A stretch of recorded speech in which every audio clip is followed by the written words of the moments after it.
This is how we can send a file in a Telegram on the iOS on iPhone. Let me show you exactly how it works. If you're new here or first time on this channel, definitely consider subscribing for more videos and tips like this one. So obviously make sure you have the Telegram app and update it to the latest version and all of that. But you get inside your chats and conversations like the channels.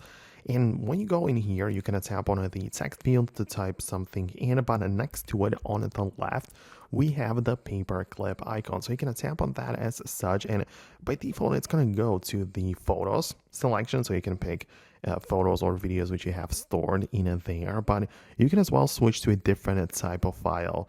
So you can literally tap on the file selection and select from files, which pulls up the Apple built-in files manager. And you can go through the storage, like you can go to your iCloud or local storage and find like a PDF or a document or whatever it might be.